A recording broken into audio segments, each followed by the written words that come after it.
www.attableek.com, the reviver of Iman. آرام اور بہت زیادہ دنیا کی خواہشوں نے تمہیں ہلاک کر دیا، حتیٰ زرتم المقابر، یہاں تک کہ تم نے قبرستان کی زیارت کر لی، یعنی یہاں تک کہ تم قبرستان پہنچ گئے۔ انسان کا معمول یہ ہے کہ انسان کی عمر جیسے جیسے بڑھتی ہے اس کی تمنائیں بھی بڑھتی جاتی ہیں۔ جناب نبی کریم صلی اللہ علیہ وسلم کا ارشاد گرامی ہے کہ انسان پر بڑھاپا آتا ہے تو بڑھاپے میں دو چیزیں بڑھ جاتی ہیں، یعنی باڈی اس کی ضعیف ہو جاتی ہے لیکن دو چیزیں اس کی بڑھ جاتی ہیں، ایک خواہشات اور دوسرے نمبر پر مال کی لالچ، حرص مال۔ انسان پر جیسے جیسے بڑھاپا چلتا ہے مال کی لالچ اس کو بڑھتی جاتی ہے۔ پہلے اس کو صرف اپنی ذات کی فکر تھی، پھر اپنی بیوی کی فکر، پھر بچوں کی فکر، پھر بچوں سے فارغ ہوا نواسوں کی فکر، پوتوں کی فکر، دنیا بھر کی فکریں اس کی بڑھتی جاتی ہے اور انسان کی تمنائیں بڑھتی ہی جاتی ہے یہاں تک کہ ایک اچانک موت کا جھٹکا لگتا ہے۔ یہی وجہ ہے کہ قرآن کریم میں انسان کی زندگی کو ایک عجیب مثال سے اللہ نے بیان فرمایا کمثل العنکبوت اتخذت بیتا وان اوہن البیوت لبیت العنکبوت لو کانوا یعلمون۔ عنکبوت بولتے ہیں مکری کو۔ مکری اپنا مکان بناتی ہے، اپنا جالا تنتی ہے تو کتنی محنت کرتی ہے، کتنا مجاہدہ کرتی ہے، کبھی اس مکھی کو مار کر کھاتی ہے اور اس سے لعاب بناتی ہے، کبھی اس پسو اور مچھر کو کھاتی ہے اور اس سے اپنا لعاب بناتی ہے، اور 24 گھنٹے مکان بنانے میں لگی ہوئی ہے، اپنا جالا تننے میں لگی ہوئی ہے، اپنا مکان بنانے میں لگی ہوئی ہے۔ بڑی محنت سے اس مکری نے اپنا جالا بنایا، اپنا مکان بنایا، لیکن پھر عجیب حادثہ، آپ ایک انگلی یوں مارو اور اس کا جالا، اس کا مکان ٹوٹ پھوٹ کر ختم ہو جاتا ہے۔ حق تعالی جل شانہ اس سے مثال دے کر یہ فرماتے ہیں، اللہ کی مثالیں بھی بہت پیاری ہے، بہت عجیب و غریب انداز میں اللہ مثالیں دیتا ہے۔ ایک جگہ اللہ تعالی بتوں کی کمزوری، ضعف، اس کی بے حقیقت، بت میں کوئی حقیقت نہیں ہے، اس کو سمجھاتے ہوئے اللہ تعالیٰ فرماتے ہیں الہم ارجل یمشون بہا ام لہم ایدی یبطشون بہا ام لہم اعین یبصرون بہا ام لہم آذان یسمعون بہا قل ادعوا شرکاءکم ثم کیدونی فلا تنظرون ان ولیی اللہ الذی نزل الکتاب وہو یتولی الصالحین۔ فرمایا پیغمبر صلی اللہ علیہ وسلم یہ لوگ تجھے اپنے معبودوں سے ڈراتے ہیں، یہ کبھی تجھے کہتے ہیں ہمارے معبودوں کے خلاف محمد نہ بول ورنہ تو ہمارا لات تجھے ہلاک کر دے گا، ہمارا عزا تجھے ہلاک کر دے گا، ہمارا منات تجھے ہلاک کر دے گا، ہمارا نائلہ تجھے ہلاک کر دے گا، ہمارا اصاف تجھے ہلاک کر دے گا۔ یہ سب بتوں کے نام تھے جو ان لوگوں نے بنا رکھے تھے اور ان بتوں کے نام سے ڈراتے تھے۔ اللہ تعالیٰ فرماتے ہیں پیغمبر آپ ان سے کہو تو صحیح، کیا ان کے پاؤں ہیں جن سے وہ چلتے ہو؟ کیا ان کی آنکھیں ہیں جن سے وہ دیکھتے ہو؟ کیا ان کے ہاتھ ہیں جن سے وہ پکڑتے ہو؟ کیا ان کے کان ہیں جن سے وہ سنتے ہو؟ کچھ نہیں ہے، یہ سراسر ایک پتھر ہے۔ ان کو کہو تم سارے معبودوں کو میرے خلاف جمع کر لو اور مجھے 1 منٹ کی مہلت بھی نہ دو، ثم کیدونی فلا تنظرون، 1 منٹ کی مہلت بھی نہ دو، بلا لو سارے معبودوں کو، کچھ نہیں کر سکتے ہیں۔ ان ولی اللہ الذی، میرا دوست وہ اللہ ہے جس نے قرآن کو نازل کیا، نزل الکتاب وہو یتولی الصالحین، اور وہ سارے مومنوں کا دوست ہے۔ صرف نبی کو نہیں کہا کہ تمہارا دوست، سارے مومنوں کا دوست ہے، وَهُوَ يَتَوَلَّى الصَّالِحِينَ۔ تو ایک جگہ اللہ تعالیٰ مثال دے کر بتوں کی اور اللہ کی ایک مثال سمجھاتا ہے. ضرب اللہ مثلا رجلا فیہ شرکاء متشاکسون ورجلا سلما لرجل هل يستویان مثلا الحمد للہ بل اکثرهم لا يعقلون. اللہ تعالیٰ مثال دیتے ہیں, فرمایا دیکھو ایک وہ غلام اور نوکر ہے جس کے دو مالک ہو, اور ایک وہ غلام اور نوکر ہے جس کا ایک مالک ہو. جس کے دو مالک ہو غلام کے لیے بڑی پریشانی, ان کو خوش کرتے ہیں تو یہ ناراض, اور ان کو خوش کرتے ہیں تو یہ ناراض. ان کے وہاں کام پہ جاتے ہیں تو یہ کہتے ہیں ہمارے وہاں کیوں نہیں, اور ان کے وہاں کام پہ جا رہے ہیں تو یہ کہتے ہیں ہمارے وہاں کیوں نہیں. اور جس کا ایک مالک ہو اس کو کتنا اچھا, بس اسی ایک مالک کا کام کرنا ہے, اسی کی بات پہ چلنا ہے, اسی کی چھٹی لے لینا ہے اور مسئلہ پورا ہو گیا. حق تعالی جل شانہ فرماتے ہیں دنیا میں تم اور بھی معبودوں کو مانو گے تو تم کتنوں کو خوش کرو گے, مجھ ایک اللہ کو مان لو, تمہیں کسی کو خوش کرنے کی ضرورت نہیں رہے گی. اللہ تعالیٰ ضرب اللہ مثلا رجلا فیہ شرکاء, اس میں پارٹنر ہو, شریک ہو, ورجلا سلما لرجل, اور ایک وہ ہے جو ایک ہی آدمی کا اکیلے کا غلام ہے, کوئی اور اس کے اندر پارٹنر نہیں. اللہ تعالیٰ کہتا ہے ہماری مثال سمجھو تمہیں توحید سمجھ میں آئے گی. ایک جگہ اللہ تعالیٰ بیان کرتے ہوئے فرماتے ہیں انسان کی حقیقت کو, فرمایا اے انسان تیرا عجیب حال ہے کہ تو چمکتی ہوئی ریت کو پانی سمجھتا ہے. ریت جو چمکتا ہے نا جب آفتاب کی دھوپ پڑتی ہے, اب ہمارے وہاں ریت نہیں. قرآن جب اترا تھا تو اس موقع پر ریت تھا, عرب ریت میں سفر کرتے تھے, اونٹنیوں پر, گھوڑوں پر وہ ریت میں سفر کرتے تھے. تو اللہ تعالیٰ نے اس سے مثال دی. ہماری مثال لے لو, جب دھوپ پڑتی ہے اور تم روڈ پہ گاڑی لے کر چلتے ہو تو تمہیں چمکتا ہوا روڈ دور سے پانی دکھائی دیتا ہے. تم دور سے اس کو پانی دیکھ رہے ہو کہ اچھا یہ پانی ہے آگے. فرمایا پیاسا انسان چمکتے ہوئے روڈ کو پانی سمجھ کر اس کے پیچھے دوڑا کہ یہ پانی ہے, لیکن وہاں پہنچا تو کچھ بھی نہیں. پھر آگے چمکتا ہوا روڈ اس کو پانی نظر آیا, وہاں دوڑا. دوڑتے دوڑتے دوڑتے دوڑتے اس کی شام ہو گئی, پانی وانی تو کچھ ملا نہیں.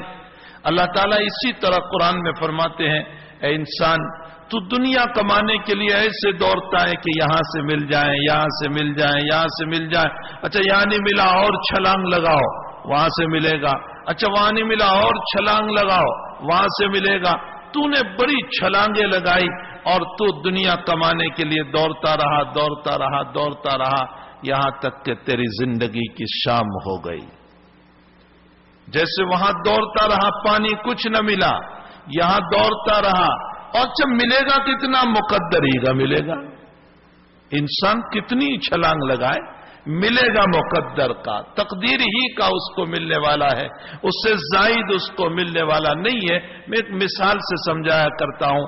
ایک پانی کی ٹنکی ہے اور اس میں نل لگاؤ, 5 نل لگاؤ تو بھی اتنا ہی پانی آئے گا جتنا ٹنکی میں ہے, اس سے زیادہ نہیں. اور 1 نل لگاؤ تو بھی اتنا ہی پانی آئے گا جتنا ٹنکی میں ہے, اس سے زیادہ نہیں. ظاہر سی بات ہے کہ تم 5 دکان کھولو تو بھی مقدر کا اتنا ہی ملے گا جتنا اللہ نے تقدیر میں لکھا ہے, اور 1 دکان کھولو تو بھی اللہ اتنا ہی دینے والا ہے جتنا تمہارے مقدر میں ہے, تقدیر سے زیادہ ملنے والا نہیں ہے. اللہ کے نبی علیہ السلام نے مثال دیتے ہوئے فرمایا اللہ کے پیچھے دوڑو گے تو دنیا کی مثال ایسی ہوگی جیسے سایہ کہ سایہ تمہارے پیچھے دوڑتا ہے, وہ بھی دولت بھی تمہارے پیچھے چلے گی.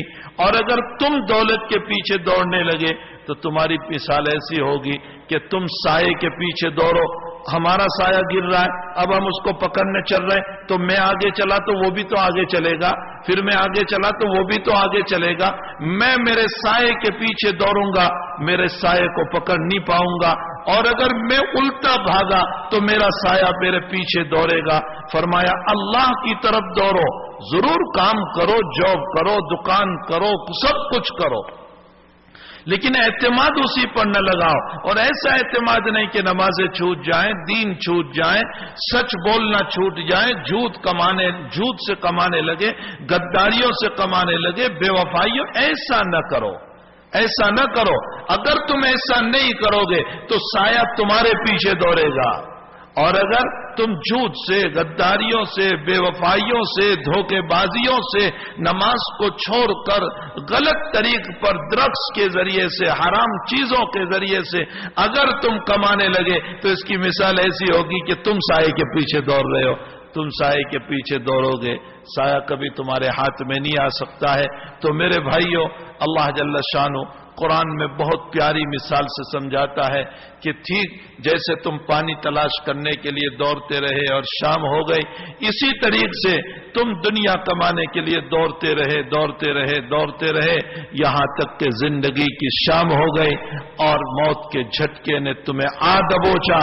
اللہ کہتا ہے واللہ سریع الحساب، میں بہت جلد حساب لینے والا ہوں. تو اللہ کی مثالیں بھی بڑی عجیب. فرمایا وہ مکری کا جالا، جس مکری نے بڑی محنت سے وہ اپنا جالا بنایا اور تم نے ایک انگلی ماری اور اس کے مکان کو توڑ دیا. تم نے بڑی محنت سے اپنی دنیا کو سجایا اور موت اپنی ایک انگلی مار دے گا اور سارے مسائل کو توڑ کر رکھ دے گا. حضرت امام غزالی رحمت اللہ علیہ احیاء العلوم میں کسی جگہ موت کی حقیقت کو سمجھاتے ہوئے کہتے ہیں، بہت پیاری بات ارشاد فرمایا تم نے بچوں کو دیکھا ہوگا کہ بچے کھیلتے ہیں اور تم نے ان کو کھلونے دے دیے، تو کبھی ایسا ہوتا ہے کہ ہم اس کے پاس سے کھلونا لے لیتے ہیں، بچہ رونے لگتا ہے. پھر کبھی اور کھلونا لے لیا، ہم نے گاڑی دی تھی لے لی، وہ رونے لگا. ہم نے ٹوائز دیا تھا لے لیا، وہ رونے لگا. تو ہم نے اس سے ٹوائز لیا تو رونے لگا. کبھی ہم ایسا بھی کرتے ہیں کہ سارے کھلونے وہیں پڑے ہوئے ہیں، اسکول نہیں جا رہا ہے، مدرسہ نہیں جا رہا ہے، ٹوائز سارے وہیں رہ گئے، بچے کو اٹھایا، خود ہی اس کو اٹھا لیا اور اٹھا کر کے لے گئے اس کو، چل مدرسے چل اسکول چل، تو ہم اسی کو اٹھا کر لے گئے. امام غزالی کہتے ہیں جب یہ بات تمہاری سمجھ میں آ گئی تو اب تم سمجھو. فرمایا دنیا میں کبھی تو انسان کے پاس سے اللہ کھلونا لے لیتا ہے. کیا کھلونا لیتا ہے؟ کبھی اس کے بچے کو موت دے دی، کبھی اس کی بیوی کو موت دے دی، کبھی اس کی اور کوئی چیز لے لی اللہ نے، کبھی کاروبار ٹھپ ہو گیا، دکان چلنا بند ہو گیا، کبھی جاب لے لیا، جاب چھوٹ گیا. ہم کہتے ہیں جاب چھوٹ گیا، ہم کہتے ہیں اللہ، امام غزالی کی اصطلاح میں کہو اللہ نے کھلونا لے لیا. یہ سب کھلونے ہیں جو اللہ نے دے رکھے ہیں. تو کبھی اللہ ایک ایک کھلونا لیتا ہے اور کبھی ایسا کرتا ہے کہ بیوی بھی رہ گئی، بچے بھی رہ گئے، دکان بھی رہ گئی، جاب بھی رہ گیا، جائیداد اور پراپرٹی بھی رہ گئی اور اللہ نے اسی کو موت دے دی. سارے کھلونے اور ٹوائز یہاں رہ گئے، اللہ نے اسی کو اٹھا لیا. یہ اللہ کے دونوں راستے ہیں. کبھی ٹوائز لے کر اس کو کہتا ہے کہ تو صبر کر، اور کبھی اسی کو اٹھا کر پچھلوں کو کہتا ہے اب تم صبر کرو. اور ایک عجیب و غریب بات ہے، حضرت عباس رضی اللہ تعالیٰ عنہما، چونکہ آج جنازہ ہے تو ذہن میں ایک بات یاد آ گئی. حضرت عباس رضی اللہ تعالیٰ عنہما کا انتقال ہوا تو عبداللہ ابن عباس بہت روتے تھے. حضرت عبداللہ ابن عباس بڑے چہیتے بیٹے تھے، نبی علیہ السلام کے چچازاد بھائی ہیں، بہت روتے تھے اپنے باپ کی موت پر. تو کیا فرمایا؟ ایک دیہاتی آیا، دیہاتی صحابی تھے، وہ دیہاتی لیکن صحابی تھے. میں نے آج ہی ایک کتاب میں ملفوظ پڑھا، حضرت تھانوی نے ایک عجیب بات لکھی. حضرت نے فرمایا امام ابو حنیفہ کو اللہ نے بڑا علم دیا، امام شافعی کو بڑا علم دیا، امام مالک کو بڑا علم دیا، امام احمد کو خوب علم دیا، امام بخاری کو خوب علم دیا، امام ترمذی کو خوب علم دیا. یہ سب علوم کے پہاڑ ہیں اور علم سے بھرے ہوئے ہیں. اور ایک وہ صحابی ہے جو دیہاتی ہے، جو آداب نبوت سے ناواقف ہے، لیکن نبی پر ایمان لائے. ان کی جہالت کا حال یہ ہے کہ مسجد میں پیشاب کرنے بیٹھ گئے. اگر یہاں کوئی مسجد میں پیشاب کرنے بیٹھ جائے تو ابھی تمہارا حال کیا ہوگا؟ ہو چلا کر کے اس کو پریشان کر دیں گے، شاید پیشاب اسی میں بند ہو جائے گا اس کا. وہ دیہاتی صحابی مسجد میں پیشاب کرنے بیٹھ گئے مسجد میں اور دعا بھی کر رہے ہیں تو عجیب دیہاتی پنے سے دعا کر رہے ہیں، اللہم ارحم علی وعلی محمد ولا ترحم معنا احدا، اللہ مجھ پر رحم کر، محمد پر رحم کر، تیسرا کسی پر رحم نہ کرنا۔ دعا بھی دیہاتی پنے والی، طریق بھی دیہاتی پنے والا، مسجد کے آداب سے بھی ناواقف، ان کو یہ بھی پتہ نہیں کہ مسجد کا آداب کیا ہوتا ہے، وہ مسجد میں پیشاب کرنے بیٹھ گئے۔ فرمایا یہ وہ صحابی ہے جو بالکل آداب نبوت سے، آداب مسجد سے ناواقف، بالکل جہالت میں ڈوبے ہوئے صحابی ہے، ان کے پاس وہ علوم نہیں ہے جو ابو حنیفہ کے پاس ہے، جو شافعی کے پاس ہے، جو مالک کے پاس ہے، جو احمد کے پاس ہے، جو بخاری کے پاس ہے، جو ترمذی کے پاس ہے، وہ علوم ان کے پاس نہیں ہے۔ لیکن فرمایا ان تمام اماموں کے علم کو اپنی جگہ رکھو، لیکن مقام جب دیکھا جائے گا تو مسجد میں پیشاب کرنے والے اس دیہاتی صحابی کا مقام ان تمام اماموں سے لاکھوں درجہ افضل ہوگا، لاکھوں درجہ افضل ہوگا۔ کیوں؟ اس لیے کہ اس نے نبی کی صحبت پائی، جو صحبت رسول ان کو ملی، جو نبی کی نگاہ ان پر پڑی، جو نبی کی نگاہ نے ان کے دل کی دنیا بدلی، وہ ان کے پاس نہیں۔ انہوں نے جو ہے نبی کریم صلی اللہ علیہ وسلم کو براہ راست نہیں دیکھا۔ علم میں مقام ان کا اونچا، لیکن مقام صحابیت کے اعتبار سے افضلیت ان کی ہوگی۔ تو میرے بھائیو، میں یہ کہہ رہا تھا کہ قرآن کریم کی مثالیں، امثال، تو حضرت عباس رضی اللہ تعالی عنہما بیمار ہو گئے، اب انتقال ہو گیا، تو عبداللہ ابن عباس رضی اللہ تعالیٰ عنہ بہت رونے لگے، بہت رونے لگے۔ ایک دیہاتی صحابی آئے، دیہات کے رہنے والے تھے، نبی کی مختصر صحبت پائی تھی۔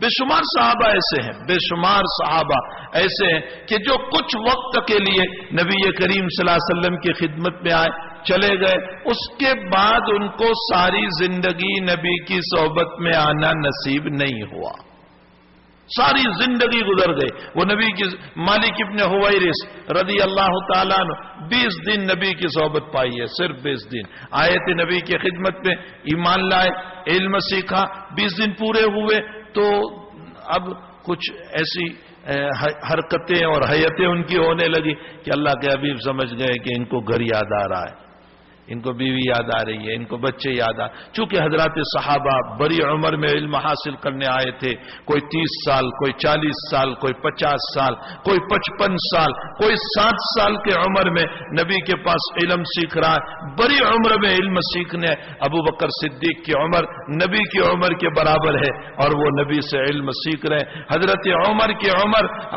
عمر رضی اللہ تعالیٰ عنہ کی عمر اللہ کے حبیب سے 1-2 سال کا فرق ہے، نبی سے علم سیکھ رہے ہیں۔ یہ بڑی عمر میں صحابہ علوم سیکھتے تھے نبی کریم صلی اللہ علیہ وسلم سے۔ یہاں سے معلوم ہوا بھائی عمر بڑی ہو جائے تو کیا ہوا، علم حاصل کرنے میں حیا نہیں آنی چاہیے، علم حاصل کرنے میں حیا نہیں ہونی چاہیے۔ حضرت عمر رضی اللہ تعالیٰ عنہ نے فرمایا تسودوا تعلموا قبل ان تسودوا، فرمایا بڑے بننے سے پہلے علم سیکھو۔ اس کا ایک مطلب تو یہ ہے چھوٹی عمر میں علم سیکھ لو، چھوٹی عمر میں علم سیکھ لو، بڑی عمر ہو جاؤ گی تو پھر تم حیا محسوس کرو گے کہ مول صاحب 25 سال کے ہیں، میں 50 سال کا ہوں، اب ان کے سامنے کیسے بیٹھوں۔ بڑے بننے سے پہلے علم حاصل کرو۔ اور دوسرا مطلب اس کا یہ بیان کیا عہدے ملنے سے پہلے علم حاصل کرو۔ عہدے ملیں گے پھر تمہیں حیا آئے گی کہ میں تو بڑا ہوں، میں صدر ہوں، میں فلاں ہوں، میں فلاں ہوں، اور ان کے سامنے میں علم حاصل کروں۔ فرمایا اس سے پہلے تم علم حاصل کرو۔ تو اب ایک سوال ہو گیا کہ اچھا بڑے بننے کے بعد علم نہیں حاصل کرنا چاہیے؟ امام بخاری نے فوراً اس سوال کا جواب دیا، قال ابو عبداللہ وبعد ان تسودوا، امام بخاری کہتے ہیں بڑے بننے کے بعد بھی علم حاصل کرنا، اس لیے کہ علم من المہد الی اللحد، من المہد الی اللحد، پیدائش سے لے کر موت تک علم حاصل کرنا ہے۔ ہمارے پاس جتنا علم ہے اس سے لاکھوں درجہ جہالت ہے، ہمارے پاس جتنا علم ہے اس سے کئی زیادہ ہمارے پاس جہالت ہے، تو ہمیں ہر وقت علم حاصل کرنا چاہیے، علم حاصل کرنے سے پیچھے نہیں رہنا چاہیے، چاہے ہم کتنے ہی اونچے مقام پر کیوں نہ پہنچ جائیں، لیکن علم سیکھو، اس لیے کہ علم جس کے پاس ہوتا ہے اس کی زندگی انسانیت پر ہوتی ہے، علم جس کے پاس ہوتا ہے اس کی زندگی میں تواضع ہوتی ہے، علم جس کے پاس ہوتا ہے اس کی عبادتیں صحیح ہوتی ہے، علم جس کے پاس ہوتا ہے اس کے عقائد صحیح ہوتے ہیں، علم جس کے پاس ہوتا ہے اس کے اخلاق صحیح ہوتے ہیں، اس کے معاملات صحیح ہوتے ہیں، اس کی لین دین صحیح ہوتی ہے، اس کی زبان صحیح ہوتی ہے، اس کی بات صحیح ہوتی ہے، اس کے بات کرنے کا طریقہ صحیح ہوتا ہے، اس کا لب و لہجہ صحیح ہوتا ہے۔ جس کے پاس علم ہوتا ہے یہ ساری باتیں ہوا کرتی ہے، جس کے پاس علم نہیں ہوتا وہ گالی گلوز کرتا ہے، علم نہیں ہوتا فسق و فجور کرتا ہے، علم نہیں ہوتا غیبتوں میں مبتلا رہتا ہے، علم نہیں ہوتا کسی کی پامالی کی کوششیں کرتا ہے، علم نہیں ہوتا انتقام والا دل رکھتا ہے، بدلہ لینے والا دل رکھتا ہے، علم نہیں ہوتا تو پھر اللہ کو بھی گالی دے دیتا ہے، علم نہیں ہوتا نبی کی شان میں گستاخی کر جاتا ہے، علم نہیں ہوتا صحابہ کی شان میں گستاخی کر جاتا ہے، علم نہیں ہوتا تو اللہ کے حبیب کی شان میں نہ بولنے کے کلمات بول لیتا ہے۔ علم سب سے بڑی چیز ہے، علم جس کی زندگی میں ہوتا ہے اس کو یہ علم جو ہے اس کو خوبصورت بنا دیتا ہے، اس کا جسم بھی خوبصورت اور اس کا دل بھی خوبصورت بن جاتا ہے۔ تو حضرت عبداللہ ابن عباس رضی اللہ تعالیٰ عنہ بہت رو رہے تھے والد صاحب کے انتقال پر، حضرت عباس رضی اللہ تعالیٰ عنہ کے انتقال پر۔ تو ایک دیہاتی صحابی آئے جنہوں نے نبی کی صحبت مختصر پائی تھی۔ بعض روایتوں میں کہ جس صحابی نے عبداللہ ابن عباس کو تسلی دی ان صحابی کی صحبت نبی کی خدمت میں 2 دن کی تھی، صرف وہ 2 دن نبی کی خدمت میں رہے تھے، زیادہ وقت نہیں لیا۔ لیکن میں نے ابھی بتایا کہ یہ سارے ائمہ کے امام علم کو جمع کرو، ابو حنیفہ، شافعی، مالک، احمد، بخاری، ترمذی، مسلم، نسائی، ابن ماجہ، بیہقی، دارقطنی، سب کے علوم کو رکھو، یہ علوم میں ان سے بڑے ہو سکتے ہیں لیکن جب مقام دیکھا جائے گا تو تھوڑی دیر کے لیے بھی نبی کی صحبت میں بیٹھنے والے اس صحابی کا مقام ان تمام اماموں سے افضل ہوگا، اس لیے کہ صحبت رسول ملی۔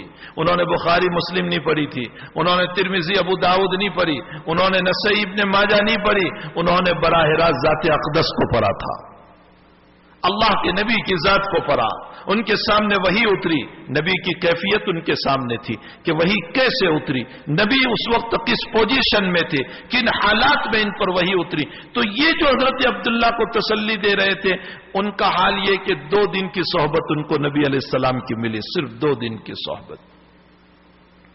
عبداللہ رو رہے تھے، یہ تعزیت کے لیے آئے، تعزیت کے لیے جانا سنت ہے، بخاری شریف کی روایت ہے 10 من الفطرت، 10 چیزیں 10 عادتیں یہ انسان کی فطرت میں سے، فطرت سنت میں سے، اس میں کوئی بیمار پڑے اس کی عیادت کرنا، لیکن وقت کی رعایت، جیسے چاہے نہ چلے جائیں، آداب ہے، کسی کی عیادت کے آداب ہے، بے وقت نہ جائیں، بہت زیادہ نہ بیٹھیں، مختصر گفتگو کریں، اس کی طبیعت نہ چاہتی ہو تو بولنے پر مجبور نہ کریں، اگر وہ چاہتا ہے خاموش رہنا تو اس کو خاموش رہنے دو، ان کے سامنے اچھی باتوں کے تذکرے کریں، صحت کے تذکرے کریں، ایسی بیماریوں کے تذکرے نہ کریں جس سے وہ مایوس ہو جائیں، جس سے اس سے دل پر ایک خوف طاری ہو۔ حسن بصری رحمت اللہ علیہ کے باب میں ایک عجیب بات لکھی ہے، حافظ ابن حجر عسقلانی رحمت اللہ علیہ نے فرمایا ایک صاحب حسن بصری رحمت اللہ علیہ بیمار تھے اور عیادت کے لیے چلے گئے، وہ بہت دیر بیٹھے رہے، اب حضرت کو خلوت چاہیے تھا، اپنی بیوی سے ملنا تھا، اس لیے کہ بیوی آئے گی خدمت کرے گی، تو حضرت کو اپنی بیوی سے ملنا تھا، اور وہ صاحب ہیں کہ لگے ہوئے ہیں باتوں پہ باتیں، بعضوں کی عادت ہوتی ہے کہ ان کی باتیں ایک پوری نہیں ہوتی کہ متشابہات آیات چلتی ہی رہتی ہے، ایک بات پوری نہیں ہوئی دوسری پوری نہیں ہوئی تیسری، بس باتیں چلتی ہی رہتی ہے ان کی۔ تو بہت دیر ہو گئی تو حسن بصری رحمت اللہ علیہ نے ذرا اشارتاً کنایتاً فرمایا کہ ذرا خلوت میں چاہتا ہوں بیوی کو ملنا، کوئی نہ آوے تو اچھا ہے. تو اصل تو اس کو سنانا تھا کہ اب تو تشریف لے جا یہاں سے. تو وہ حضرت حسن بصری رحمۃ اللہ علیہ کو کہنے لگا اچھا حضرت میں اندر سے دروازہ بند کر دوں تاکہ کوئی نہ آوے, اندر سے بند یعنی میں بیٹھا رہوں اندر سے بند کروں. تو حضرت نے فرمایا باہر سے بند کر دو, یعنی تو باہر نکل جا اور پھر باہر سے بند کر. تو بعضوں کی عیادت کا طریقہ ہی نہیں معلوم کہ کیسے عیادت کرنا چاہیے. عیادت کے طریقے ہیں, آداب ہے. جب تم کسی کی عیادت کرو گے بہت دیر نہ بیٹھو, ان کے سامنے ایسی باتیں نہ کرو جس کی بنیاد پر وہ مایوس ہو جائیں. ہمارے شیخ جب مدینہ شریف میں بہت بیمار ہو گئے تو ایک بڑے مولوی صاحب ہیں, وہ تشریف لائے جمعہ کے دن. شیخ ہاسپٹل میں تھے, ہم سب وہاں کھڑے تھے اور بڑے بڑے علماء کھڑے تھے, اور انہوں نے آ کر کہا میں ایک دعا پڑھتا ہوں تم سب آمین کہو. اور پھر وہ زور زور سے دعا پڑھنے لگے, اسأل اللہ العظیم رب العرش العظیم ان یشفیک, اسأل اللہ العظیم رب العرش العظیم ان یشفیک. شیخ نے وہ جو آکسیجن چڑھا ہوا تھا اس کو ہٹایا اور فرمایا مولوی صاحب یہ دعا کا طریق نہیں ہے. فرمایا یہ دعا تو آہستہ دل دل میں پڑھی جائے, چپکے چپکے پڑھی جائے مریض کے پاس. اصل سنت یہ ہے کہ مریض کے پاس تو ایسی بات کریں کہ جس سے مریض کو تسلی ہو, تشفی ہو. تم تو یہ دعا زور زور سے پڑھ کر کے مجھے یہ بتا رہے ہو کہ میں بہت بیمار ہوں, گویا تم مجھے مارنا چاہتے ہو, جلانا نہیں چاہتے.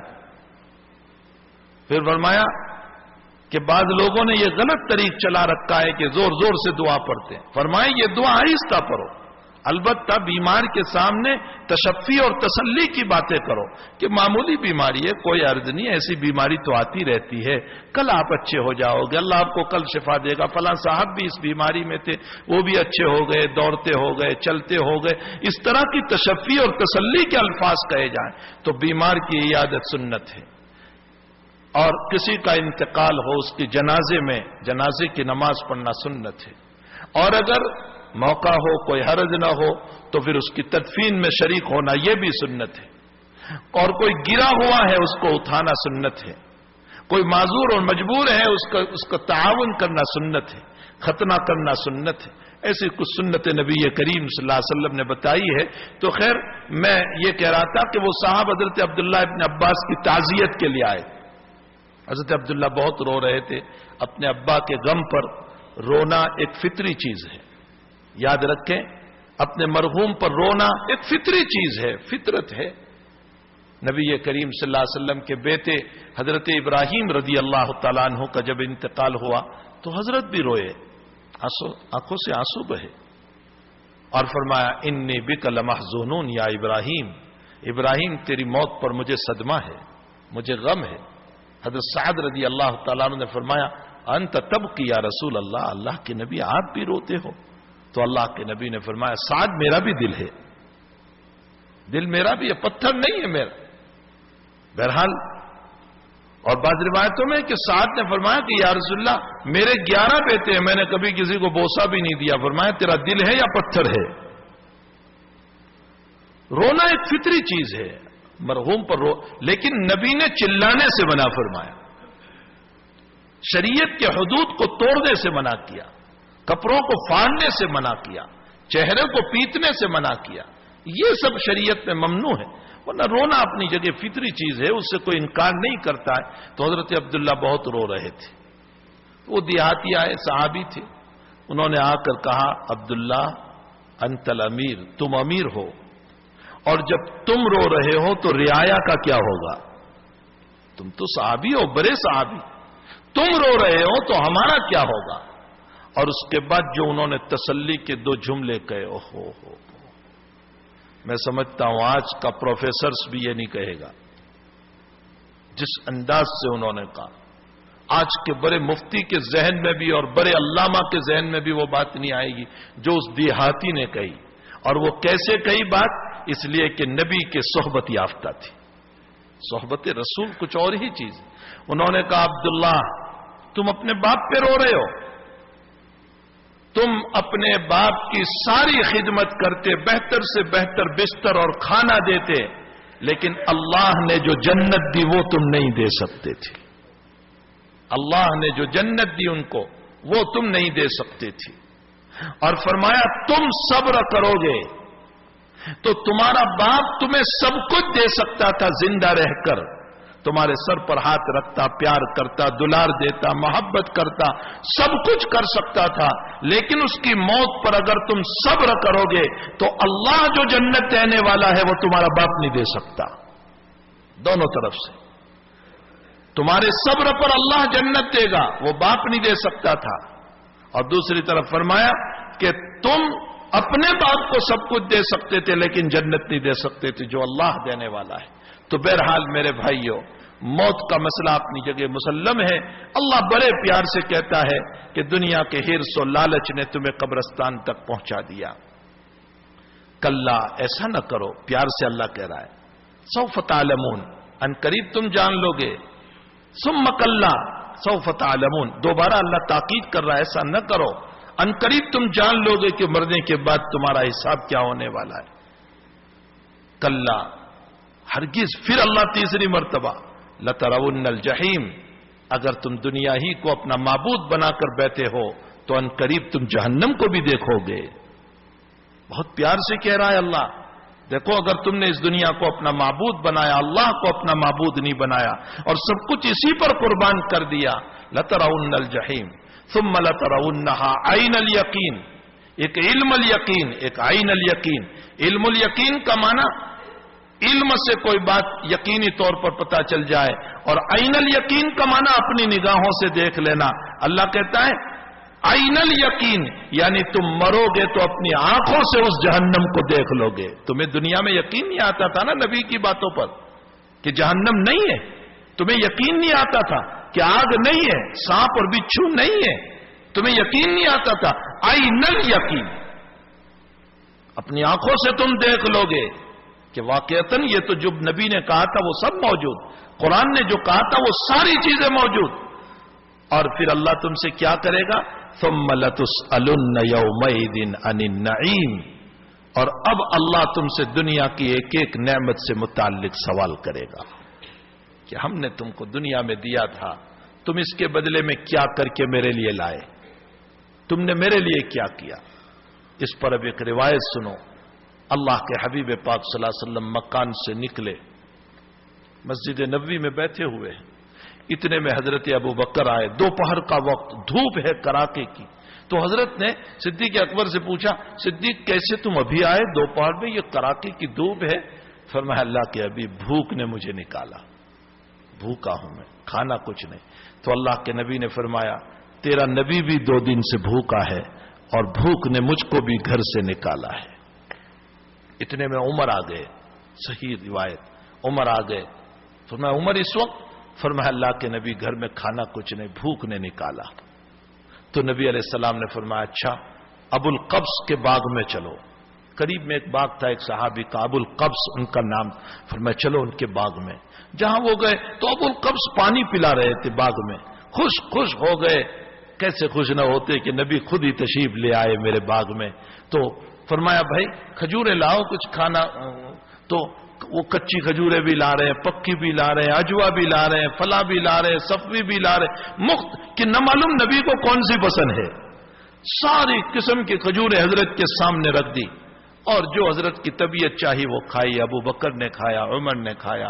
پھر میٹھے پانی جو وہاں باغ میں تھا ایک ایک گلاس پیا. اور پھر اللہ کے حبیب نے فرمایا ابو بکر عمر سنو، یہ جو کھجوریں ہیں اور یہ جو ہم نے پانی پیا ہے اللہ قیامت میں اس سے متعلق بھی ہم سے سوال کرے گا. تو ابو بکر نے روتی ہوئی آنکھ سے پوچھا وَهُوَ يَبْكِي، روایت میں لفظ ہے وَهُوَ يَبْكِي، ابو بکر رو رہے تھے اور پوچھا اللہ کے حبیب اتنی بھوک کے بعد ملا پھر بھی سوال؟ فرمایا ہاں اتنی بھوک کے بعد ملا ہے پھر بھی اللہ سوال کرے گا. اور پھر نبی نے یہی آیت پڑھی ثم لتسألن یومئذ عن النعیم. میرے بھائیو اللہ نے جو نعمتیں دے رکھی ہے تم یہ نہ سمجھو کہ ہمیں سوال نہیں ہوگا. ان کپڑوں سے متعلق، ان آرام سے متعلق، ان مکانوں سے متعلق، اس بیوی سے متعلق، اس وفادار بچوں سے متعلق، اس مسجد سے متعلق، یہ بھی ایک اللہ کی نعمت ہے جو تمہیں ملی ہے. یہ مدرسے سے متعلق یہ بھی اللہ کی ایک نعمت ہے جو تمہیں ملی ہے کہ جس کے ذریعے سے اولاد کی تربیت ہوتی ہے, اولاد کی زندگیاں بنتی ہے, اولاد سنورتی ہے. مدرسہ نعمت, مسجد نعمت, اللہ اولاد کا ملنا نعمت, بیوی کا ملنا نعمت, دولت کا ملنا نعمت, جاب کا ملنا نعمت, دکان کا ملنا نعمت. یہ ساری نعمتیں ہیں. حیات بھی ایک نعمت, زندگی بھی ایک نعمت, کپڑے بھی ایک نعمت. یہ ساری نعمتیں ہیں. اللہ قیامت میں ہمیں ان تمام نعمتوں کے متعلق پوچھنے والا ہے. اور صرف اللہ نے ایک نعمت کو کھڑی کر دی اور یوں کہا کہ اس کے بدلے میں یہ تیری ساری عبادت ہو گئی. میری مابقیہ دوسری نعمتوں کے بدلے میں اب تو مجھے کیا دے گا؟ کچھ بندے کے پاس جواب نہیں ہو سکتا. اس لیے میرے بھائیوں, ابھی مجھے انگلینڈ میں ایک مولوی صاحب نے سوال کیا, مولانا تھے, انہوں نے مجھ کو سوال کیا کہ ایک طرف تو اللہ تعالیٰ قرآن میں کہتا ہے نماز کا ثواب, روزوں کا ثواب, زکوٰۃ کا ثواب, حج کا ثواب, فلاح کا ثواب, اتنی ساری نیکیاں. تو یہ ساری نیکیاں تو ہے. اللہ نے خود بیان فرمایا نماز پڑھو گے اتنا ثواب ملے گا, روزوں پر اتنا ثواب ملے گا, زکوٰۃ پر اتنا ثواب. تو پھر حدیث شریف میں جو یوں آیا کہ اللہ کے نبی نے فرمایا کوئی بھی اللہ کی رحمت کے بغیر جنت میں نہیں جا سکتا. تو صحابہ پوچھ رہے ہیں وَأَنْتَ یا رسول اللہ, آپ بھی؟ تو حضرت نے فرمایا وَأَنَا, میں بھی, إِلَّا أَن يَتَغَمَّدَنِيَ اللَّهُ, اللہ کی رحمت نہیں ہوگی تو محمد بھی جنت میں نہیں جا سکتا. تو وہ کہنے لگے پھر یہ ثواب کا کیا مطلب؟ میں نے کہا اللہ نے ثواب بیان کیا ہے لیکن ثواب دینا اللہ پر واجب نہیں ہے. بیان کیا نماز پر اتنا ثواب, ضروری نہیں ہے کہ وہ تمہیں ثواب دے ہی دیں. کیوں؟ اس لیے کہ وہ خالق و مالک ہے, مالک کو حق ہے ساری زندگی پیشانی رگڑو وہ چاہے کچھ بھی نہ دے.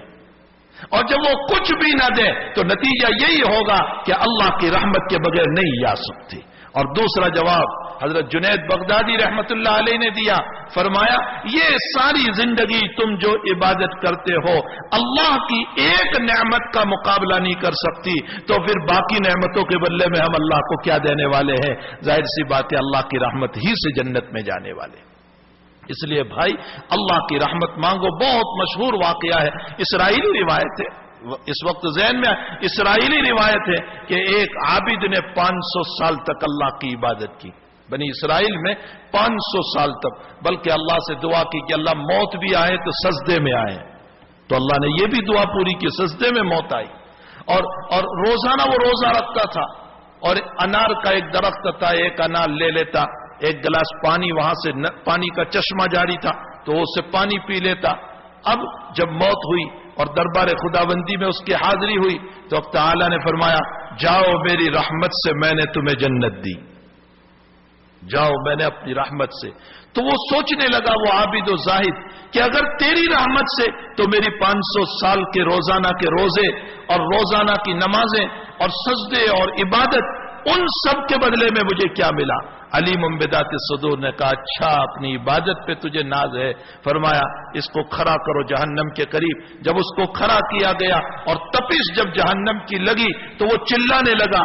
خداوند قدوس نے ایک فرشتے کو بھیجا پانی کا گلاس لے کر. وہ کہنے لگا پانی لاؤ, پانی لاؤ, میرا گلا سوکھ رہا ہے, پریشان ہوں میں, مجھے پانی دو. کہا پانی یہاں نہیں ملتا, آخرت میں اس کا بدلہ. کہا کیا بدلہ؟ تو کہا ایک گلاس کے بدلے میں 500 سال کی عبادت تمہیں دینی پڑے گی. اس نے کہا میرے پاس موجود ہے. 500 سال کی عبادت دی اور ایک گلاس پانی پیا.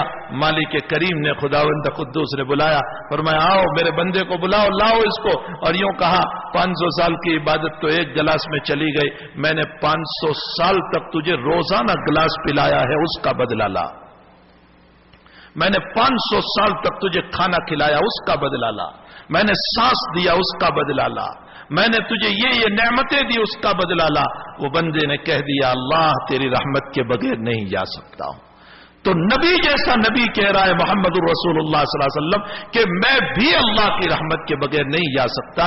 ہمیں اللہ سے اللہ کی رحمت مانگنی چاہیے اور اللہ کی جتنی نعمت ہیں ان نعمتوں کی قدر کرنا چاہیے. ہمیں اس کا جواب دینا ہے, اس کو ذہن میں رکھنا چاہیے. اللہ ہم سب کو عمل کی توفیق عطا فرمائے. اللہم صلی وسلم دائما ابدا علی حبیبک خیر الخلق کلہم. ربنا آتنا فی الدنیا حسنہ وفی الآخرۃ حسنہ وقنا عذاب النار. اللہم وفقنا لما تحب وترضى من القول والعمل وجنبنا الفواحش والمعاصی والخطايا والزلل. اللهم آثرنا وأقثرنا وأصلح لنا شأننا كله. اللهم إنا نسألك العفو والعافية في الدين والدنيا والآخرة. توفنا مسلما وألحقنا بالصالحين غير خزايا ولا ندامى ولا مخزومين. اللهم اشف مرضانا وارحم موتانا. اللهم اشف مرضانا وارحم موتانا. اللهم اشف مرضانا وارحم موتانا. اللهم تجاوز عن امت محمد صلی اللہ علیہ وسلم. اللهم ارحم على امت محمد صلی اللہ علیہ وسلم. ربنا تقبل منا انك انت السميع العليم وتب علينا يا مولانا انك انت التواب الرحيم. وصلی اللہ علی النبی الکریم برحمتک یا رب.